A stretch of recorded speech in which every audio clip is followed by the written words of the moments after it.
I'm Vinnie Politan. The subject of my investigation, the murder of Kada Scott, a young woman from Philadelphia, killed by a man many say, or allegedly killed by a man many say, should have already been in prison. Here's the story. Kada Scott was a bright, free-spirited 22-year-old from Philadelphia whose sudden disappearance sent shockwaves through her community. She was last seen leaving work early. Days passed with no word, her phone silent, her family desperate. Search crews combed roads, wooded areas, vacant lots, clinging to hope as fear began to take over. Then the case took a chilling turn.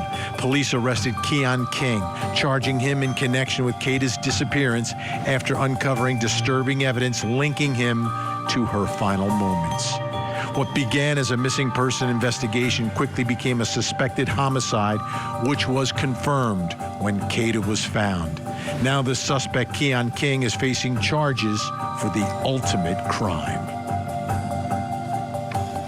There are still a lot of questions surrounding this case, and I want to begin and take a listen to police here talking about the initial arrest of Keon King. So he was initially arrested and not charged with murder. Take a listen. We've been investigating this since Saturday, October 4th in the evening, the last time Kada Scott was seen at her place of work up in Mount Airy area. And we continued our search trying to track Ms. Scott's whereabouts along with anybody she may have encountered during that time. Our evidence is pretty clear that she was in communication with an individual. That individual appears to meet her very shortly after she leaves her place of work. And very shortly after that, she disappears off of the footprint. We have a lot of digital evidence, video and other, which provides us with this individual by the name of Keon, K-E-O-N, King, K-I-N-G. We believe this individual, and through our evidence, we were able to charge this individual. The district attorney was able to charge the individual. You'll hear from them shortly with kidnapping at this point. It's very important to know we're not done our investigation. We need to find Ms. Scott, figure out where she is, or what may have happened to her to cause her to completely disappear from all her items, her phone, her Instagram, social media sites, and everywhere else, work. She left her car at that location. Some of the stuff he did as we attempted to find him was he got rid of things like the car, the phone. We're not able to find things that he was using. He had an address in Southwest Philadelphia. He had other addresses that it looks like he's not using anymore. So he attempted to elude us for some time. He did come in last night. He's here being processed, but there's a lot of questions we still have. A lot of questions, right? And that brings us to the first question in our investigation, and it's a big one. It's a wide-ranging question. What happened to Kada Scott? How does she end up kidnapped? Was this a pre-planned kidnap? Was it a fight? What exactly happened here? Here to help answer that question is criminal justice reporter at the Philadelphia Inquirer, Ellie Rushing, and journalist, documentarian, and YouTuber Gavin Fish with us. Thank you both for being here. I want to take a listen to the DA talking about the charges, etc., and then let's dive into some of the specifics here. It has been confirmed that these are the human remains of Kada Scott, and that has been confirmed by DNA. As of last night, our office approved charges, as the DA just said, of arson, causing catastrophe, conspiracy, unauthorized use of an automobile, tampering with evidence, recklessly endangering another person, and receipt of stolen property. This weekend, we recovered additional evidence, including video evidence that confirms that this vehicle, we believe, is the vehicle that Mr. Keon King used to move Ms. Scott. We recovered video out from near the Ada Lewis Middle School, where our search and the investigator search has been focused. There's a rec center directly next to that school. Video evidence was recovered from that rec center, and we are now able to say that this Hyundai Accent was on location at all of the times we're looking at all of the pertinent points in the investigation. That vehicle was stolen on October 3rd from the area of 6600 Sprague Street. We believe that vehicle is the vehicle that was used in this case. That vehicle was then on scene at that rec center, which ultimately, as we all know, is where we found Ms. Scott's human remains. Investigators from the homicide unit cross-referenced all of this information with the cell phone evidence that we had already gained and we had already been using in terms of the kidnapping case and other charges. What I can share is that the cell phone evidence, the call detail records, and timing advance data as it pertains to Keon King's mobile device puts him at all of the locations that we're talking about. Okay, Ellie, let's start with you. And we've heard a lot of bits and pieces here that remains are found, that there was an arson, there's an alleged kidnapping, she's leaving work early, there's different vehicles involved. Can you put some of the pieces together here and kind of walk us through what happened that night to Kada? Sure. So we still don't completely know what the relationship was between Kada Scott and Keon King. But what we know from the police records so far is that, between 9:30 that night and about 10:15, Kada received 12 calls from a phone number that police now believe was Keon King. Again, she worked the overnight shift at this nursing home, and so she gets to work. She walks outside around 10 p.m. She has some sort of, conversation with Keon about meeting outside work. And she tells him, to let her know when she's outside, or when he's outside. Shortly after that, a colleague says that she hears Kada on the phone. She says, "I can't believe you're calling me about this." And she walks towards this dark-colored car. The last call that Kada gets is at 10:12, and by 10:24 p.m., her phone is completely turned off. Video now shows that Keon King's car pulls into an empty parking lot just before 10:30. And that's the car that he then leaves there overnight. And so my police sources have said the video shows that there was no movement in the car beyond Keon King. And they believe that she was dead by that point. And so at this point, my sources have said that they think that she was killed within about 20 minutes of getting inside of this car. Gavin, we're trying to understand the nature of this, right? They say there's video evidence, et cetera, and they first charge him with kidnapping, which is, basically taking her, not letting her leave. And I'm wondering what the nature of what was happening between these two as they met that night. What was happening here? Yeah, that is a question that a lot of us have been asking ourselves. There really isn't a lot. Because this is in the Commonwealth of Pennsylvania, it's really going to take some good investigative journalism to kind of eke those details out of police. What I feel happened was she was lured out of her place of business, and she was taken, and probably her life was probably taken pretty soon after that. And I think that the information that the police put out in the probable cause affidavit, detailing the comings and goings over the next several hours of that car at Ada Lewis Middle School, the abandoned middle school, tells us that Kada was likely dead, just like Ellie just said. And it seems to me that Mr. King and maybe his conspirators were trying to figure out what they were going to do with Kada's remains. Yeah, Ellie, let's talk about that now, how she died. What do we know about how she died, and what do we know about anyone else who may have been involved here? The medical examiner's office has said that Kada died from a gunshot wound to the head. And to actually add on to what Gavin said, my law enforcement sources do believe that this could have been premeditated, right? He steals a car, allegedly the day before. He gets a new phone number attached to somebody else's Text Now account. He shows up outside of her work. Granted, they did have this conversation about him coming there. But then for him, to allegedly kill her within 20 minutes, the police at this point do believe that there was some sort of plan here. He knows, he has a place that he takes her right away. He knows, that this school is vacant. And he leaves the car there for almost about 2 days. And then, police say that he comes back with at least one other person. My sources have said they are looking for two people who they believe helped him move Kada's body and then bury her in a shallow grave in the woods behind the school.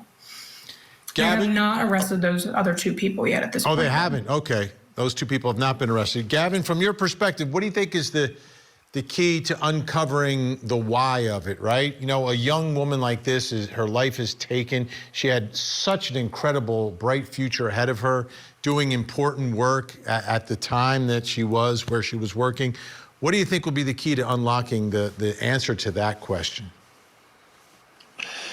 You know, we often ask ourselves why. What is the motive in all this? And we, of course, you know, Vinnie, better than any of us, that the motive isn't all that important to get a successful prosecution. But for the rest of us, we do really want to know why. My guess is that the key to unlocking that is going to be in the interviews of Mr. King and his alleged co-conspirators. You know, one of the things that I kind of eke out of this or glean out of the information that's come out is there were 2 tips that the police got that led them to where Kada's remains were. The second tip was a more specific tip. That tells me that there have been loose lips, that the conspirators have talked. And so I think that will probably be the key of figuring out what the motive is in all this. Gavin Fish, great to see you. Great work that you do. We appreciate it. Hopefully you see a lot of you here on Court TV.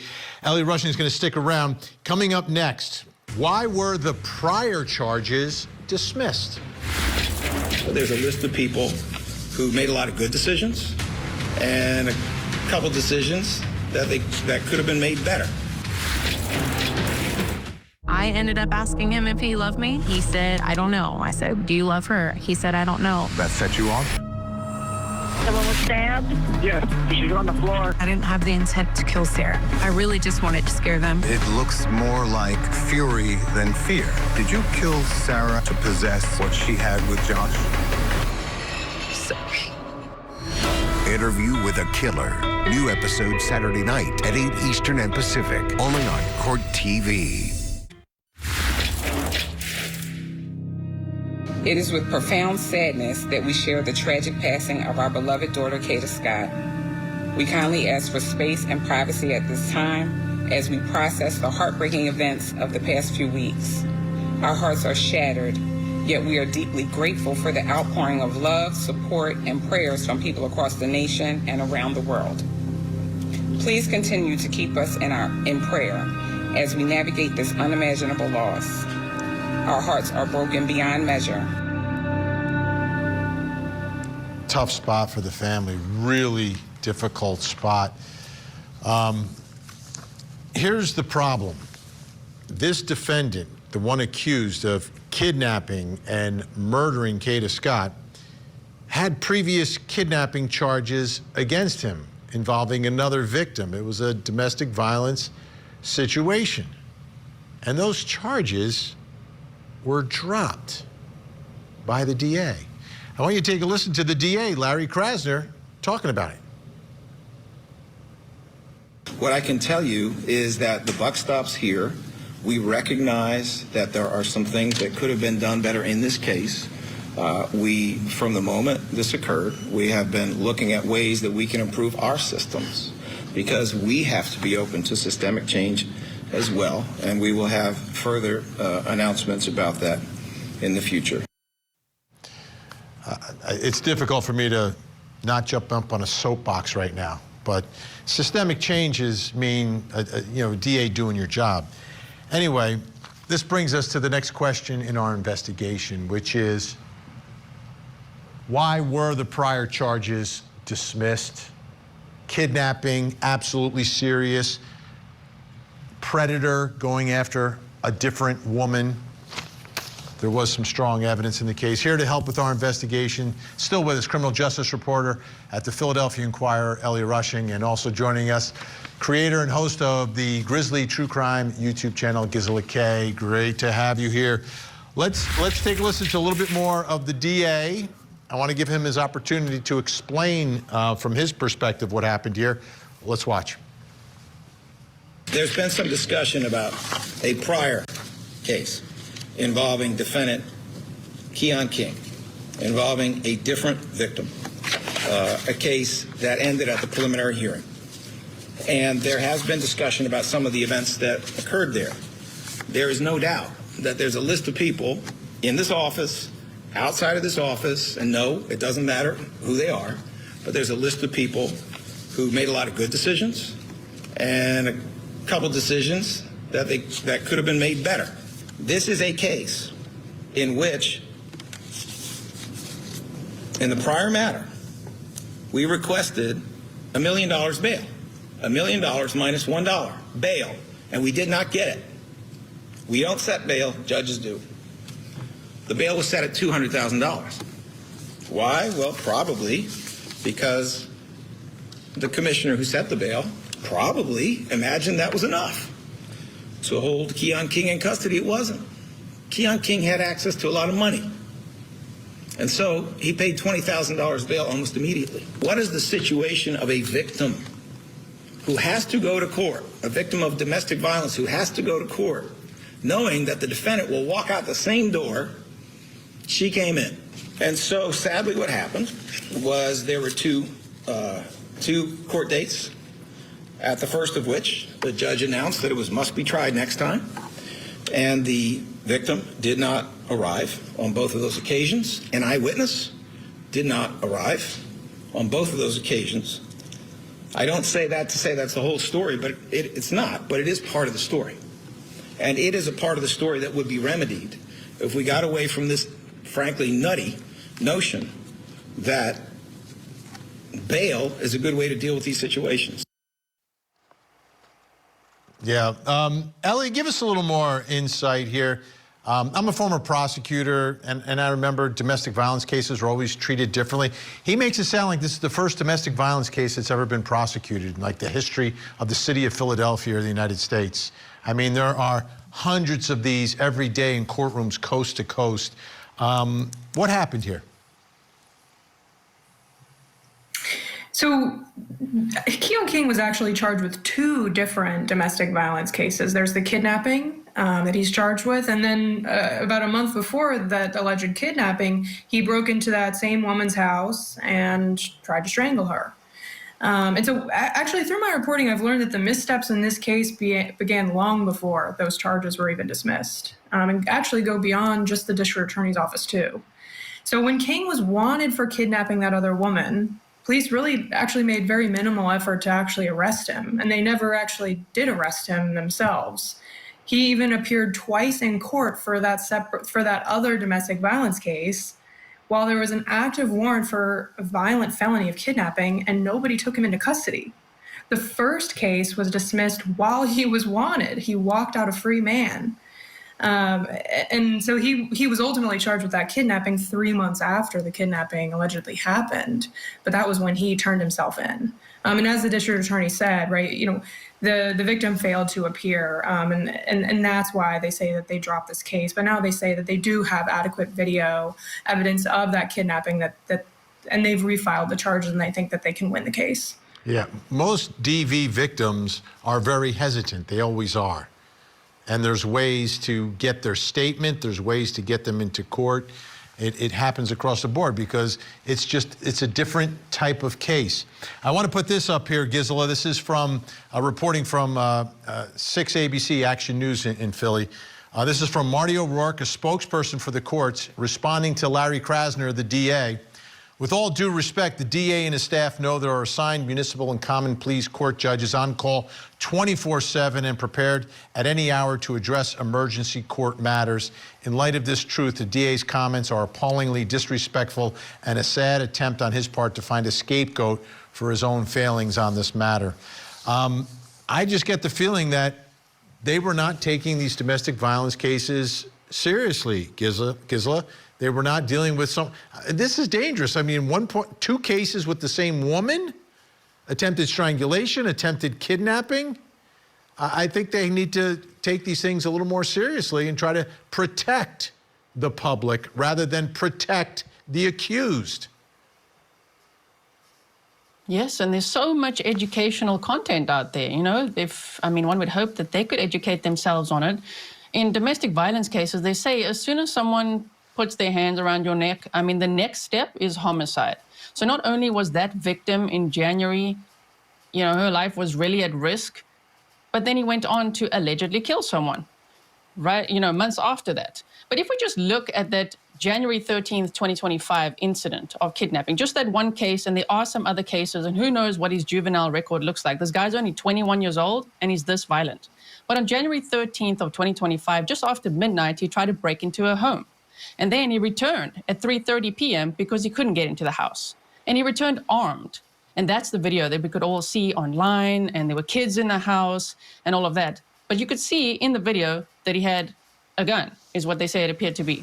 Then, when the victim walks out, he grabs her, pulls her into the vehicle with his 2-year-old daughter in the back seat, and he threatens to kill the witness who saw this. I mean, this is so dangerous that I just don't think the DA could blame it on anyone other than himself, his department, the risk assessment going on there, because this domestic violence is extremely dangerous. Now, you mentioned that video posted on TikTok by S4LCC is now part of the investigation against Keon King. It's unclear exactly when the video was taken, but it appears to show King creeping around a woman's house and peeping into her windows. Let's take a look. Go away, don't come over here. Karen, call the cops. Call the... It's all these kids in here. Call the cops, you dumb. Yeah, go away, bye. Go away, bye. Yep, bye. Bye. Keon out here. So, Ellie, let me ask you, you know, now there's enough to prosecute that case, right? But what do you think the impact of all of this is going to be in Philadelphia? Will there be a kind of reevaluation of how we deal with violent domestic violence offenders or people accused? You know, I hope so. I think a lot of people in the city hope so. There was a study by the University of Pennsylvania that showed that 70% of domestic violence victims in Philadelphia don't show up to court. And so how can the DA's office, how can police kind of adapt to this reality? How can, you know, will the DA's office maybe create a specialized unit to handle, you know, strangulation cases or, you know, domestic violence cases where they know, okay, the victim probably will not come. So how are we going to build this case? How are we going to find the video? How are we going to do the things that, you know, homicide prosecutors do every day when they don't have, you know, a victim who can come to court or a witness who can speak in that case? And, you know, in this case, this was a young prosecutor, an inexperienced prosecutor who's handling dozens of cases at once. And that's something that's not unique to Philadelphia either, right? DA's offices, I think you would know this, Vinnie, right? That they typically assign these young new lawyers to the municipal court unit, and then you work your way up. So maybe they need to assign, you know, more veteran prosecutors to those units who can handle these cases, who know how to prosecute a case, even if they don't have a witness. Yeah, mistake cost someone their life, and Kada Scott should be here today. Ellie Rushing, thank you so much. Great work at the Philadelphia Inquirer. I grew up in New Jersey, loved that paper. All right, Gizla's going to stick around. Still to come, what exactly was the nature of Kada Scott and Keon King's relationship?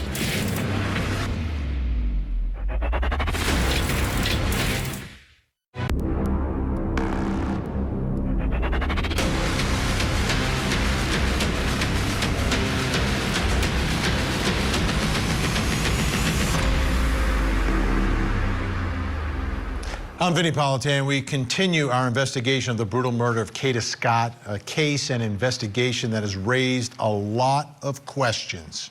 Here's the story. The disappearance of 22-year-old Kada Scott began as a mystery, a young woman who simply vanished, leaving her family terrified and searching for answers. Investigators say she was last seen with Keon King, a man who quickly became the center of their investigation. Flyers blanketed Philadelphia and detectives chased every lead. But hope turned to horror when evidence surfaced suggesting foul play. King was arrested, accused of crimes connected to Kada's disappearance. Then, when the search revealed her remains, everything changed. And now Keon King is accused of murder as the community wonders why. We've heard a lot about these communications the night that she disappeared and was allegedly abducted, kidnapped, and then murdered. Let's bring in Court TV field reporter Cody Thomas is here with me. Cody, what do we know about the communications between Keon King, Kada Scott that night and over time?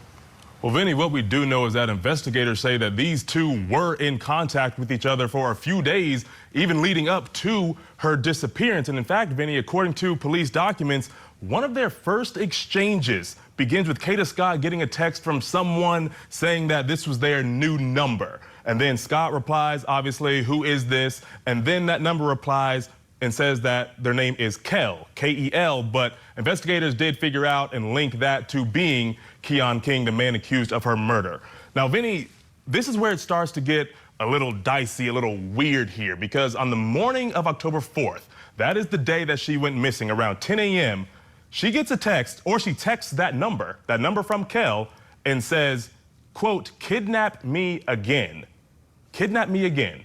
And then this Kel responds and says, better be up too.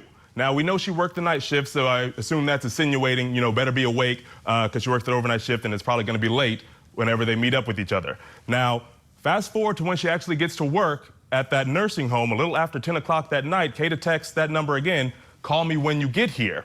Now, investigators also go on to say that a coworker that same night, a little after 10 o'clock, saw Kada upset outside the building and overheard her on the phone say, quote, I can't believe you're calling me about this bleep. Bad word there.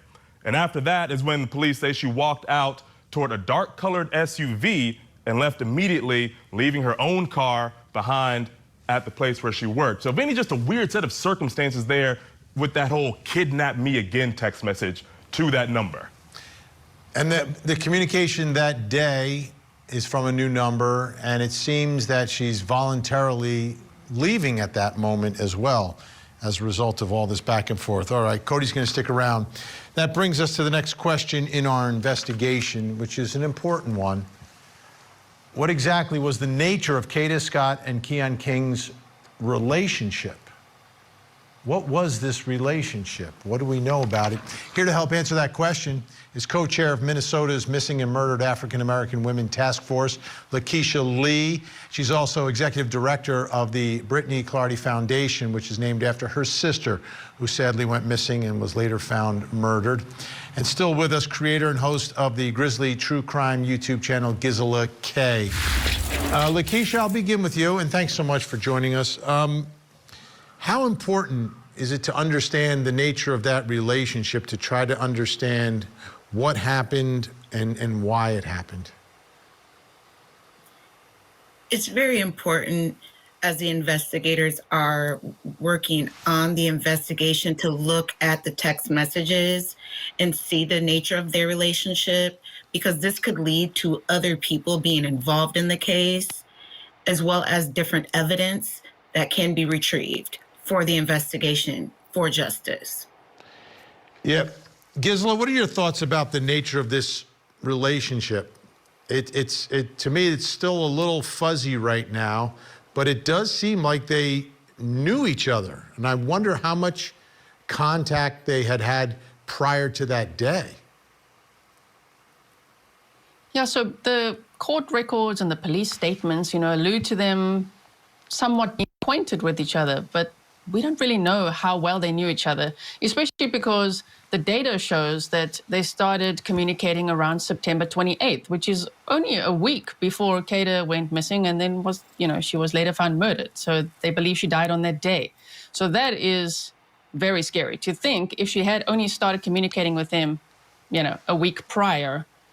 Wow, that would not be the usual statistic that we'd see. Normally it would be someone that maybe you know. So I question the other two people that may be involved in this case that are not charged. It's just based on the documents and people moving things in and out of cars and all that. I wonder if she knew any of those people, or how on earth Keon King even managed to target her.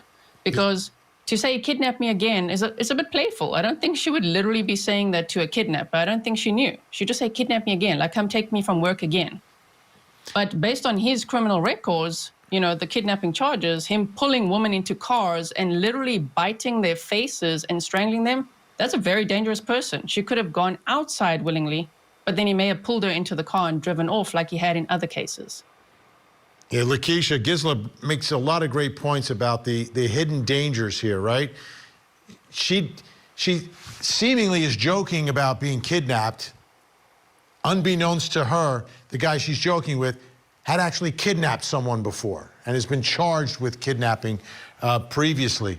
And I'm wondering how well she could have known Keon King to trust him that night, if in fact he is the one communicating with her.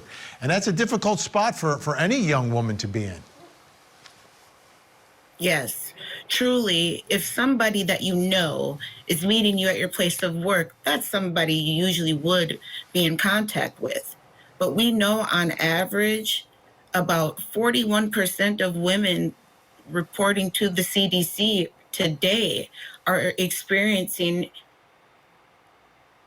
partner violence today, intimate partner violence. So sometimes it's a matter of reporting and them not knowing right away that this person is a dangerous person for me and for a healthy relationship. And Lakeisha, that's the challenge, right? Because my guess is guys allegedly like Keon King, they can flash the charm, but then they can turn on the dime and turn into an extremely dangerous person. But in order to get the trust of the prey, so to speak, they've got to show something else that lures someone like Kada out to the car or lures them into some form of a relationship. A lot of times those trusting relationships are developed sometimes over social media between friends that know each other. They are definitely something that the investigation will be turning up as it continues to come along here.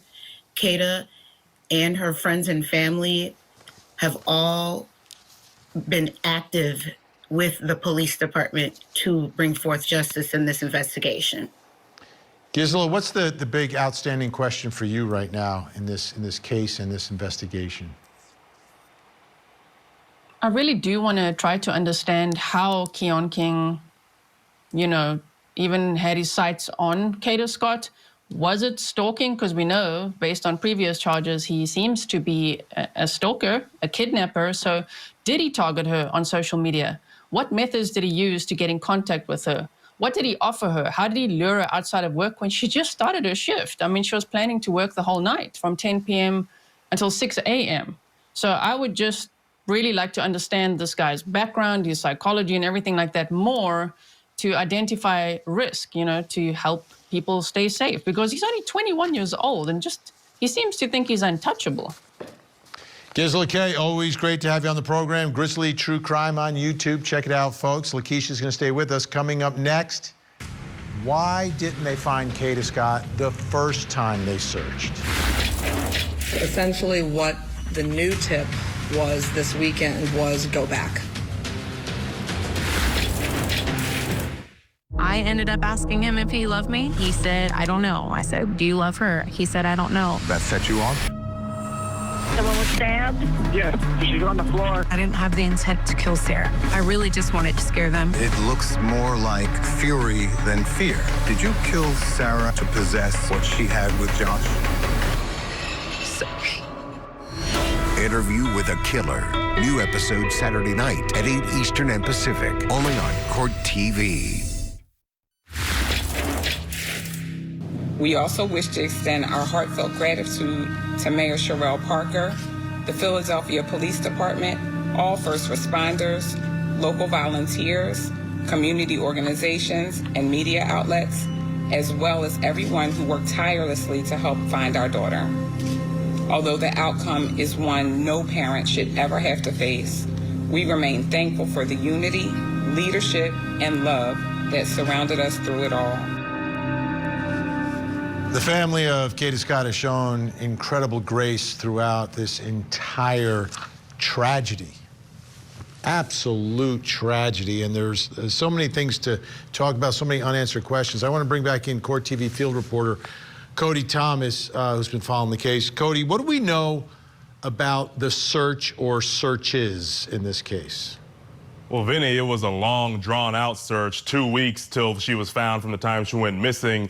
2 weeks of a search and anonymous tips that finally led to finding Kada Scott's remains. Now, again, she went missing on October 4th, but things really got rolling about October 7th. And Vinny, we have this map that outlines some of the most important parts of the investigation, as reported by 6 ABC Action News in Philadelphia, who are obviously heavy on the case. On October 7th, police get a tip about a burned Hyundai Accent, which we now know was a stolen vehicle in connection to this case. When investigators arrived to analyze that burned vehicle, it was already towed and compacted at a junkyard. Now, we go 2 days in advance, Vinny, October 9th.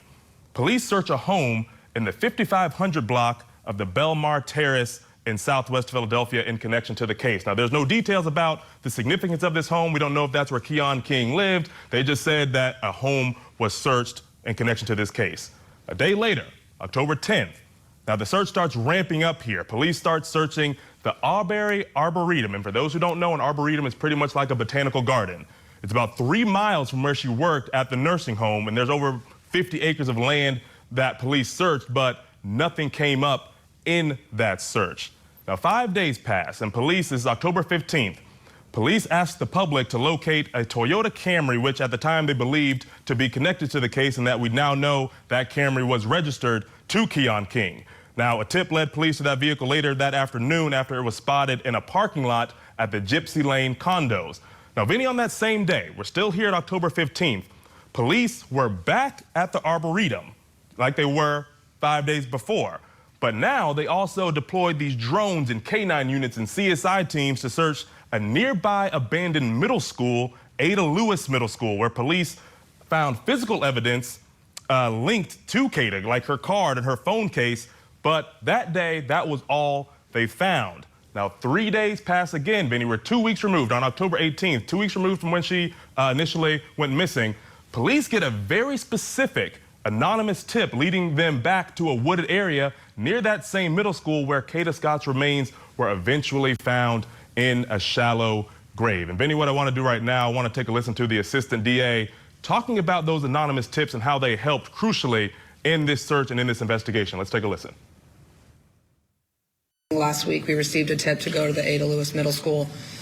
Investigators did a thorough search. Essentially, what the new tip was this weekend was go back.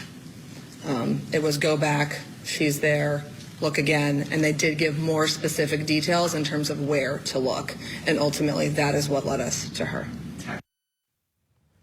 And Vinny, the takeaway from this is that essentially they found her remains in a spot that they were already initially looking at days prior, which is very interesting here.